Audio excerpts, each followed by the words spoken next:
acts you've seen tonight, please follow them. I'm about to bring up your headliner, you guys. So thank you guys so much. Give it up for yourselves and give it up for the Lipstick Lounge. This has been such a fun show. All right, you guys, your headliner coming up here. He hosts the annual Midwest Queer Festival in Columbus, Ohio. He's from Cleveland. He came here for us, so please put your hands together. Give him a warm Nashville welcome. It's Dwayne.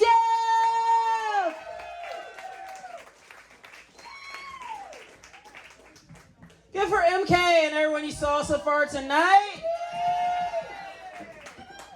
All right, I'm excited to be here. What's up, Nashville? Yes. All right, who here is actually from Nashville, like born and raised in Nashville? I got one, I got two, I got three. Who here votes in Tennessee? Okay, I want to talk to you about your senator for about 25 minutes. Here's the thing, I am an internet troll, so I spend a lot of time just going, oh my God, what did they say now? And you guys have this wonderful human here in Tennessee called Marsha Blackwood or Blackburn or whatever. I'll get there! And recently she said, the citizens of Tennessee want a southern border wall. And I was like, I mean, I hate Mississippi too, but I don't think we need a, is it Alabama? Do they hate Alabama? Does she not know how far it is to Mexico from here? There's water. You have to swim. I wasn't gonna do that, but I've been in your state. My name is Dwayne Duke. I come away from Cleveland, Ohio. You have never been. Are you from Ohio? Answer this. OH? I know we're annoying. I grew up in Ohio. I went to a Catholic all-male high school, so I was bullied. Right? It was really fun. One day, this dude decides he's gonna stand up for me, like steps for me, and goes, "Hey y'all, leave him alone. Ain't supposed to act like that. He ain't have a dad growing up." I was like, I do have a dad. I'm a junior. Where are you getting this intel? He goes, you got a dad? Then why you act like that? And I was like, I guess I don't want friends. And to prove it, I skipped off to marching band practice. But I won that. I got out. I went to college in Florida, which is why I still black out in my 30s. Hey, you're in Nashville, you know. They call it alcoholism, which is judgmental. I've stopped blacking out so much as browning out. That's where you see the floor coming, you put the one arm out like you're gonna stop it, but you never stop it. You just wake up on your back with your arm up like a fucked up fourth grader. Like, I helped. No, you didn't, dumbass. You're killing my grass. Roll over. I hate you. But yeah, I went to Florida. I went to college in Florida, and that's where my drinking really evolved. My first day of school, my RA, this cute little blonde with a messy bun and juicy across her ass, walked in. She goes, all right, girls. It's beer before liquor. Never been sicker. Liquor before beer. You're in the clear. I'll see you at spring break. Don't die. She just fucked off into the ether.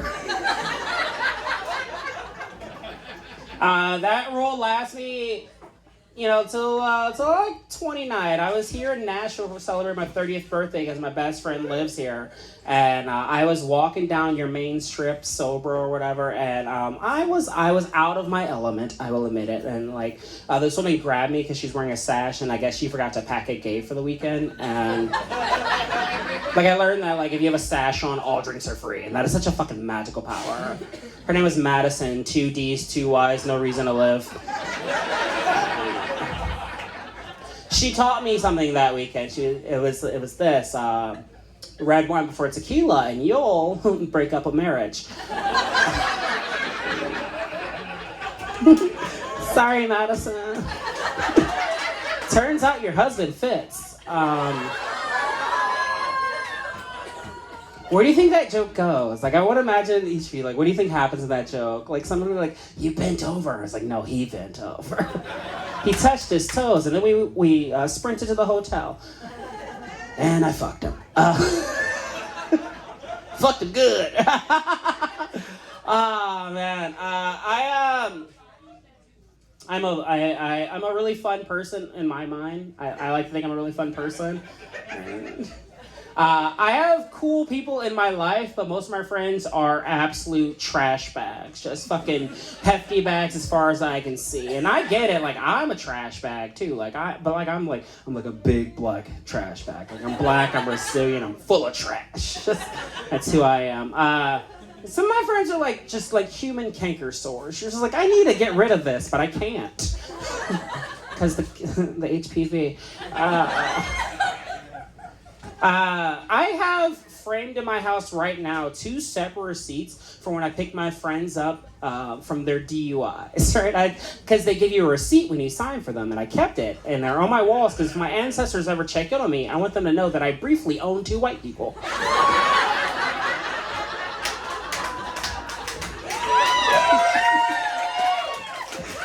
Such a dumb joke. That's true. I'm in a good place right now in my life. I just moved into my very first home by myself. It's really fun, yeah? I didn't buy it. I'm renting. I'm not doing that great. It's still comedy. My favorite thing is all of my furniture came with a little Allen wrench and a diagram and my drinking problem. I was putting together a stool in my kitchen, and I was on my 7th beer crying, and one of the screws rolled under the fucking fridge, and I was like, well, I can't lift that, so this one just has 3 legs now. I don't know who at IKEA was like, do you know what millennials have? They don't have fathers or time or skills, so let's just throw an Allen key in here and see if they break down. This is gonna be a really good weekend for me. I'm staying down at a gay camping ground. I don't know if you guys, have any of you ever been gay camping? Have you ever been camping? Okay, so you've cosplayed homeless. It's not like that. So gay camping is, I don't know how lesbian camping works. Like, I assume you like go in the woods and plan a protest. But like, I don't know how.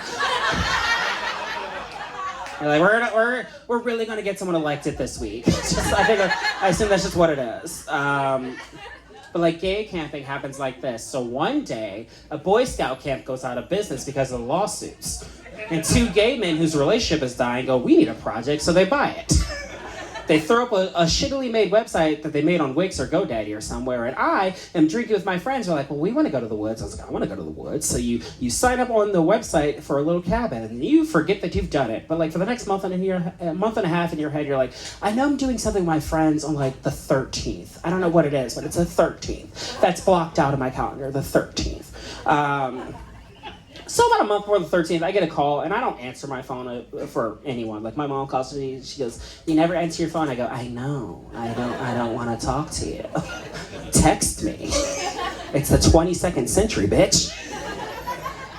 But anyway, so I missed a phone call from the campground, and I get around to checking my voicemails about 4 or 5 days later, and I call him back to go, hey, Mr. Duke, there's been a problem with your reservation. We double booked your cabin. And I was like, oh, sad face.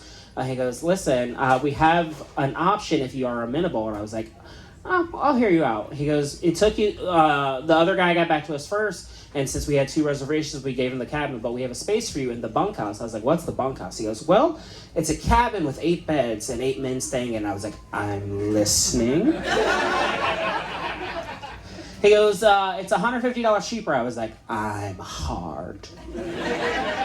He goes, and because you were so nice about this, we're going to give you a free night. And I was like, I'm going to come down to your campground and all over people's faces. So for the next month, I'm just picturing the real world in my head, but like a porn parody. Like what happens when people stop being nice and start getting it real. And I'm like, oh, well, how do I want to enter the campground? Like, do I want to be like the villain of the bunkhouse? Do I want to be like the Omarosa of the bunkhouse? Do I want to be, or do I want to be like the hero of the bunkhouse? I want to be like whoever is your favorite from The Bachelor. Do I want to be that one? Or do I want to be like the funny one? Just telling my little ha-has in the corner. So it gets to the end of the day, I check in, they go, all right, go that way. That's where the bunkhouse is. It's right next to the bathroom. You can get easy access to the shower. So I was like, I'm not going to shower. It's only 4 days. So I walk in, and I fling the door open. I was like, I'm here, bitches, you know, because I decided I'm making that entrance.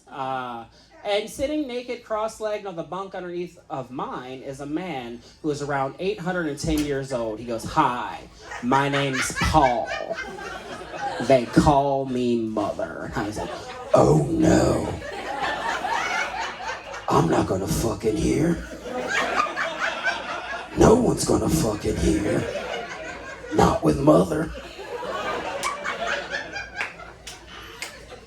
So it's the first night of camp, and there's a party, and it's a foam party, and they're passing out Jello shots. And I was like, well, I am 33. There's nothing bad that could happen if I do Jello shots. So I'm just doing Jello shot, Jello shot, Jello shot, Jello shot, Jello shot, Jello shot, Jello shot. Stop. Jello shot, Jello shot, Jello shot, Jello shot, Jello shot, rock, right? And I'm noticing that men are disappearing, and like this one dude appears next to me, goes, "Hey, you go down to the trail tonight?" I was like, "What's the trail?" He goes, "You know what the trail is." And he just sort of like backed into the fog and disappeared. I was like, where the fuck did this fog come from? What age do we learn Magic Act? Like, the fuck did you... So, I just, like, one dude looks like he's about to leave, so I followed him. I was like, let's see where this goes. I'm gonna keep going with where he goes. And he starts walking to the woods. I was like, well, this thing's fun. I've seen a horror film. And again, this campground was bought by gay men, but decorated by no one. So there are Christmas lights just wrapped around trees and shit as far as electricity will go. And I'm walking, and I'm like, if I get murdered, this story's gonna be hilarious. And at a certain point where there's no more electricity, the Christmas lights stop, and now there's a path of glow sticks, like something awful happened to a child, hence the lawsuits. And I follow the path of the glow sticks, and it leads to its natural conclusion, which is a man, and he's in a sling with his legs up and his asshole open. I screamed out loud, "Ah, a witch!" I laughed my tits off. He didn't think that shit was funny. He was like, his gingerbread house's door slammed shut.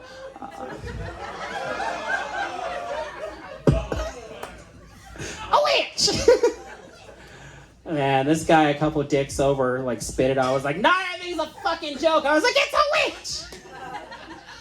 witch!" Pride season's upon us once again. My friends, are you guys ready? You guys ready? Oh my god, Pride's so much fun. I was gonna come down for Nashville Pride this year. I've never done your Pride, but I got hired to do a different Pride, and money over bitches. Thank you, you know. I love Pride because I like protesters. I like someone who's willing to be wrong with arts and crafts. Like I said, I went to college in Florida, so I used to drink with Floridians. And we got real day drunk one year, and we were just like walking to the parade, and we encountered the like path of protesters. And one guy has a sign that says, "Do you know why you're going to hell?" And I ran over to him. I was like, "It's sodomy, right?" He turns to his boss of the Bible and goes, "What do I do to get the right answer?" So he gave me a teddy bear, and I just got the fuck out of there. I got hired last year when the world reopened to do a show for Pride up there in Minneapolis, Minnesota. And if you've never been to Minneapolis, Minnesota, don't. You don't have to. I did it. Here's why. They paid me. Yeah, so... You know, if you go to Pride, like you get to town, you check in your hotel, or you call your friends, you take the whole weekend off, and you're like, "We are gonna party our absolute fucking tits off. Fuck yeah, my dudes." My friends are knocking on my door at exactly 4:45. They're like, "You ready for happy hour, bitch?" I was like, "Of course." I'm so ready to go to a bar and drink my absolute soul out of my body while you broads look for dick you haven't done coke off yet. They found it. So we get to the bar, and normally this bar has a $5 cover, but because it's Pride, the cover is shot up to $45. I was like, why not $50? That'll make me jizz. The woman who was taking my money did not think that was funny. So I go in the bar, and I get my first beer, and I find a nice dark corner where where there's just enough shadows crossing my face and everything where I'm going to look approachable and sweet until you get too close up. You're like, ugh, it's a bitch. You guys don't have resting cunt face? All right, cool.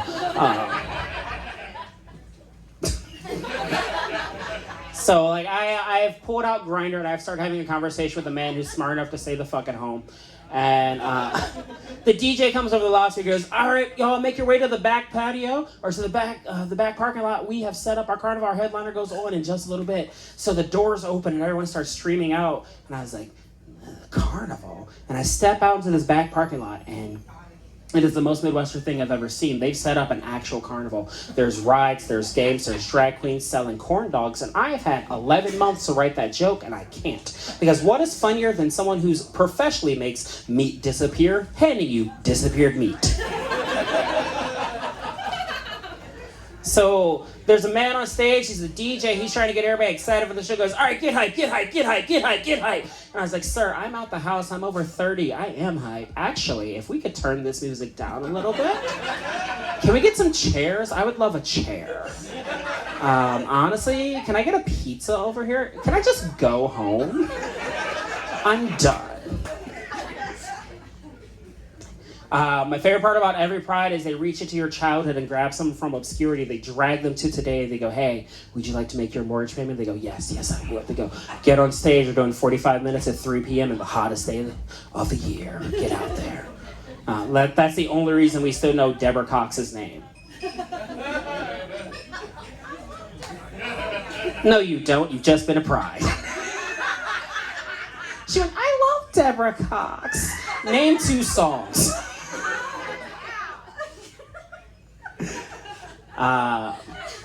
So he's on stage, he's like, all right, are you guys ready for your headline? I was like, who's it gonna be? Who's it gonna be?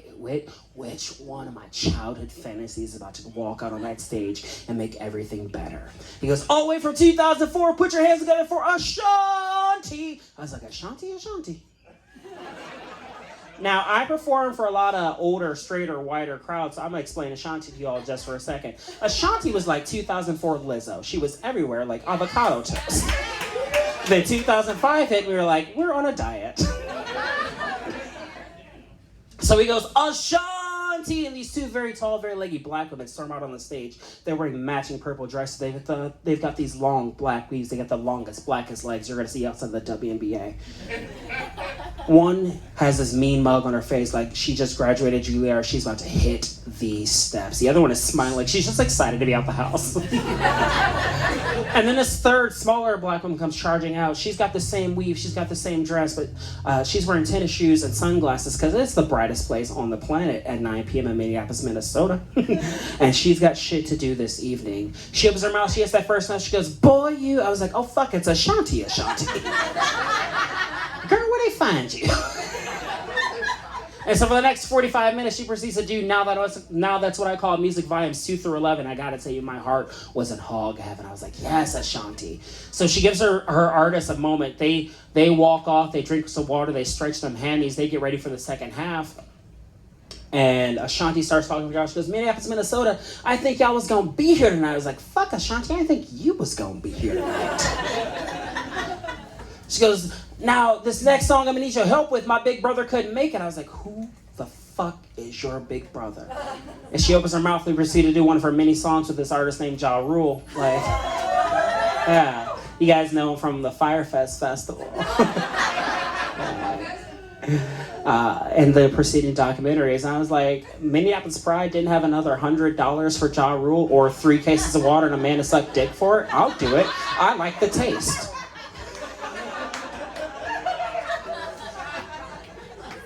So the night ends, and we're dispersing. We're heading back to where we're from, where we're partying, what we're doing. I'm walking back to my car so I can drive back to my hotel. I'm feeling really good. I'm singing one of the many Ashanti songs that I just remembered I knew. I'm like walking uphill, and it's a real good time. And I look over, and I see a pair of underwear on the ground. I was like, oh my God, I have those same underwear. Target, $4.99. And I walk a little further and I see a bag. And I was like, oh my God, I have that same gym bag because when the world reopens, I'm going to get my shit back together.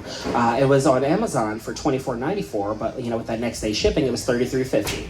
And then I walk a little further and I see an adult marital aid that I had sex with that morning. I was like, oh my God, all of that is my shit. Those are mine. Those are mine. So I run to my car and sure enough, someone has been inside of it. And I call the cops. That's right, I'm a snitch. They go, 911, what's your emergency? I was like, it seems I have been burgled. I need you to send someone out right now. And the dispatcher goes, oh, we don't send people out anymore. I go, oh? He goes, yes, the city asked us to stop sending people out. I was like, I believe they asked you to stop shooting on arrival. It seems I have been burgled. I need you to send someone out right now. He goes, we only send people out if there's still a crime in progress. Is there still a crime in progress? I was like, no! They got away with everything! He goes, yeah, they did, and hung up.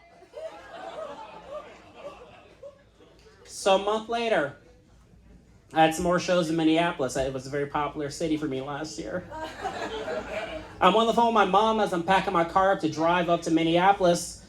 And she goes, you're going to go back to a city you were robbed in? And I was like, yeah, I am. Here's why. Yes, they got my iPad. Yes, they got my work cell phone. Yes, they got my day planner, which means some bearded son of a bitch is just out there keeping my appointments. But even more than that, they got like my sense of wonder and a pair of black jeans that fit just right. These jeans were in between sizes. Do you know how many TJ Maxx's had to go to get good jeans? 3. These jeans were so black, I cross the street at night if I see them. You know what I mean? They were the good black jeans. So yeah, I'm gonna go do these shows, but if I see any, and I do meet anybody in these streets wearing black jeans, I'm gonna punch them in the neck. You know why? Because what they gonna do, call the cops? They're not gonna come. You guys are real fun. I'm gonna do one more. How's that sounding, guys? You guys had a good time? Before I do that, I gotta do the pitch. I'm a road app, which means I've got merch. If you can see the thing in front of you, with everyone's socials on it, that one also doubles as my Venmo, and Daddy has to pay rent. I have t-shirts on my website. They're really fun. I've got like 9 shirts on the website, so just go look at them. My favorite is one that says that eat, drink, and fuck local. That's my favorite. But currently I'm rocking with this design. It's a poster, and they're pay what you want. If you like them, come get them. It's just me on a cloud. These are affectionately referred to here in Nashville as Dookie Cupcake Clouds. I'm not telling that joke. No. No, it takes too much. It's like a 17-minute story. It's not that funny. Trust me, it's not worth it. But this is. You guys are absolutely fantastic. I hope you have a fantastic Pride season this year. Hope you guys are doing real good. Hope everything works out for you. What do I want to end on? Yeah, all right. We're in on a couple quick things. These are fun. The last few years we talked a lot about race, sexuality, and gender on the internet, and that's really important. I discovered this about myself last year. I am very gender binary, just the one. I wear a lot of cargo shorts. I drink a lot of IPAs. I check the stock market every day. My gender identity is Jeff. I'm the stepdad you wish had stuck around.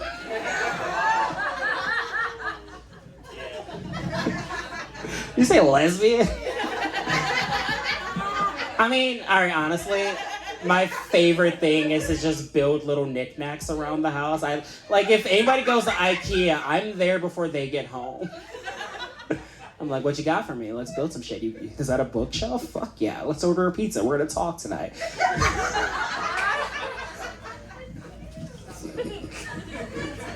So stupid. So dumb. This last year, I got to get back out there doing shows. I did a show in Boston for college kids. It was really fun, and I did it because they paid me, and that's how you get me places. But I was on stage, and I was like, listen, this is such an exciting time for you guys. Like, you guys are on the forefront of so many things that I didn't get to experience when I was your age. Like, when I was your age, we didn't even have polyamory. We just had sluts. And this girl in the back goes, don't say slut. It's derogatory. And I was like, okay, well, what should I call him? She goes, I don't know, but don't say slut. And I was like, all right, well, what's your name? I was gonna thank her. And she goes, Taylor. I go, all right, Taylor. When I was your age, we just had Taylors. We just had dumb, cum-hungry Taylors. We had girls mad that they knew who their dad was. Taylors. Just 3 mics hard, looking for a hard Mike Taylor. Right? And turns out she's cool with slut.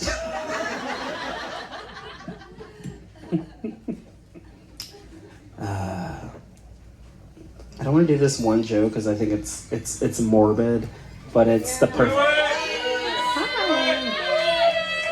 Welcome. One last joke. One last joke. One last joke. No. I gotta get back to this gay campground I'm staying in. I'm sure the party's already started. You really want to catch the fourth dick before the end of the night. No, you know. Oh, all right. So this is mostly a room for people who like women, right? Mostly, like you all. All right, I'm gonna share this secret with you because no one else will. Here is a secret to dating men that I learned in my last relationship. Every man wants to hurt you romantically. They want to hear this noise. That's all. They want to do the biggest, baddest you've ever had. They just want to hear, oh God. Like they want to, what? Just, babe, I can't. Oh. You know, I've got that sensitive gag reflex. You're so bad. I'm not Cardi B, I can't. I was in my last relationship and we were like in bed one day, you know, doing the cuddle thing. And I had a rough day. I got up at like 4 p.m. My shows were all awful. I was like, ugh. Judge Judy was a real bitch today. And he had worked a full 12-hour day in his office doing this. I don't know what you do in an office. He came home, we had dinner, and like it's now time for the fun, like the love and fun, and like we're wrestling, and I was like, I just want to go to sleep. I'm gonna fake it. Things have happened, and I just go, this is it. This your moment. Get that Oscar. And he goes, I can tell you're faking. I was like, how? Your dick is huge. He goes, it's in your hand.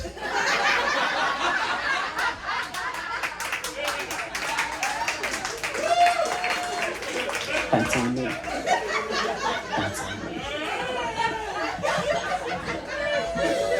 Now I'm gonna give you some real advice. This came from my grandmother. You don't even know her. When I was in college, my grandmother was very sick. She was in the hospital one day, and I went to go visit her because I was home. And she's laying there in her hospital bed. She looks very frail, and I was like, oh my God, this is going to be it. I don't know if I'm ready for this moment, but here we go. And I go in, and I'm talking to her. I was like, hey, Grandma. She goes, hey, baby, I'm going to give you some advice on life and love and everything. I go, yes, Grandma. She goes, lean in. I go, yes, Grandma. She goes, baby, the secret to true love is finding someone for whom you would take a bullet, but never having to. And then she just leaned back and closed her eyes, and I was like, did that bitch just die? That's not funny enough to go out on. Oh, thank God. And like, that doesn't seem like a lot of good advice, but here's the fun thing. My grandmother once shot my grandfather. They were having an argument. He was wrong. She shot him. And they were together another 55 years. I'm Dwayne, dude. Thank you so much.